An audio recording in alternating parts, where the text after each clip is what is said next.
Hello dear. तो यहाँ पे मैं एक और बड़ी बहाली लेकर आ चुका हूँ नर्सिंग और ओटी असिस्टेंट में। बहुत बड़ी बहाली जो है आपके है देखने को मिलेगा। मैं सभी प्रकार के पैरामेडिकल का रेगुलर बेसिस पर आपको बहाली है जो कि मैं आपको बताऊंगा, ठीक है। ये बहाली देश के काफ़ी प्रतिष्ठित संस्थान एसपीजीआई में जो है बहाली या निकला है, ठीक है ना। एसपीजीआईएमएस में जो बहाली निकली है इसको मैं आपको बताने वाला हूँ और आप लोग जो है इसको अच्छे से देखेंगे, ठीक है। पूरा के पूरा यह लखनऊ के लिए बहाली है, तो ये बातें को आप लोग समझ लीजिए, ठीक है। देखिए यहाँ पे एडवर्टीजमेंट जो है ये सब दिया गया है। OT assistant backlog computer based through online medium, ठीक है ना। ऑनलाइन मीडियम में एग्जाम सीआरटी होना है 2025 के लिए। एक अच्छी खासी बहाली है, सारा कुछ डिटेल से समझा देंगे। चलिए समझिए। देखिए ये अपन यहाँ पे बहाली दिए गए हैं। सबसे महत्वपूर्ण बहाली है नर्सिंग ऑफिसर का, ठीक है ना। कुल 1200 पदों पर बहाली है नर्सिंग ऑफिसर का। यूआर कैटेगरी में 480 है, ठीक है। ईडब्ल्यूएस में 119 है, ओके। और यहाँ पे जो है 324 ओबीसी है, एसटी का जो है 24 है और 253 जो है यहाँ पे एससी का है, ठीक है ना। तो इस प्रकार से नर्सिंग ऑफिसर का जो बहाली है 1200 लेवल 7 का जॉब है और एक ग्रुप बी में आता है, ठीक है। वहीं पे मैं बात करूँ अलग जो है आपके बहाली जो है, तो यहाँ पे बहाली जो है आप लोग यहाँ पे देख सकते हैं। आगे नेक्स्ट बहाली है हॉस्पिटल अटेंडेंट का। कुल 43 पदों पर बहाली है, ग्रुप डी का बहाली है, ओके। तो इस प्रकार से आप लोग यहाँ पे देख सकते हैं, ओके। चलिए और भी कुछ मैं बताता हूँ। ओटी टेक्नीशियन की बात करें तो ओटी टेक्नीशियन का जो बहाली है अपन यहाँ पे दिए गए हैं, ठीक है ना।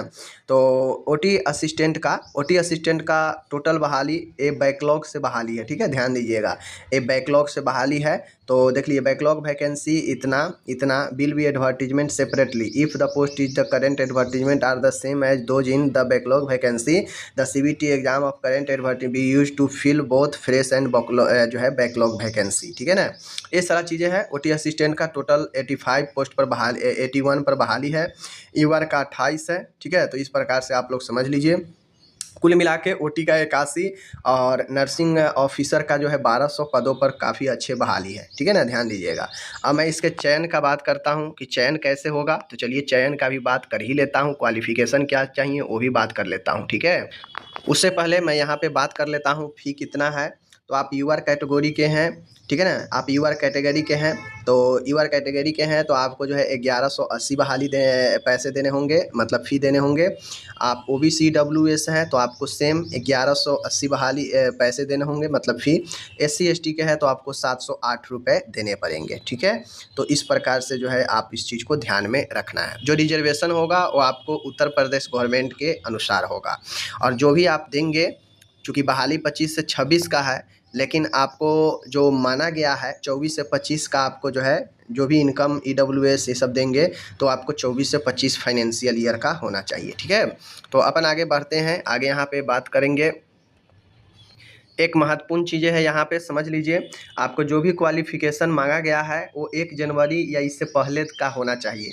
अगर आप फरवरी मार्च इन सब में अगर आप पास किए हैं तो ये चीज़ें सही नहीं होगा, नहीं लिया जाएगा, ठीक है, स्पष्ट कह दिया गया है। अब यहाँ पे नेक्स्ट मैं बात करता हूँ 25 से 26 नर्सिंग ऑफिसर का जो बहाली है। एक तो आपके पास या तो बीएससी नर्सिंग होना चाहिए या पोस्ट बेसिक बीएससी नर्सिंग होनी चाहिए और दूसरा रजिस्ट्रेशन आपको कहीं ना कहीं होनी चाहिए, ठीक है। तो ये चीज़ें हैं। अगर आप जीएनएम पर अप्लाई करते हैं तो आपको जीएनएम में तो होना ही चाहिए, रजिस्ट्रेशन किसी स्टेट का होना ही चाहिए। साथ में 2 सालों का एक्सपीरियंस, 50 बेड मिनिमम 50 बेड अस्पताल में 2 सालों का एक्सपीरियंस मांग रहा है, ठीक है। तो जीएनएम है तो 2 साल का एक्सपीरियंस, 50 बेड उससे ऊपर का। और अगर आप बीएससी या पोस्ट बेसिक बीएससी हैं तो आपको जो है नहीं एक्सपीरियंस की ज़रूरत नहीं है, ओके। चलिए तो ये हो गया नर्सिंग ऑफिसर का एलिजिबिलिटी, ओके ना। बात किया जाए यहाँ पे ओटी असिस्टेंट का, तो बीएससी एनेस्थेसिया या operation theatre technology, BSc OT technology या बीएससी एनेस्थेसिया टेक्नोलॉजी किसी भी इंस्टीट्यूट से हैं तो आप अप्लाई कर सकते हैं, ठीक है। डिप्लोमा का यहाँ पे डिमांड नहीं है, इन चीज़ों को ध्यान में रख लीजिए आप लोग, ठीक है। सब कुछ जो है यहाँ पे देख लीजिए। All aspiring candidate must process the requested qualification experience is every. Cut off date 1/1/25 को रखा गया है, ठीक है। 1/1/25 के बाद का अगर होगा तो नहीं लिया जाएगा, ओके। सारा कुछ है।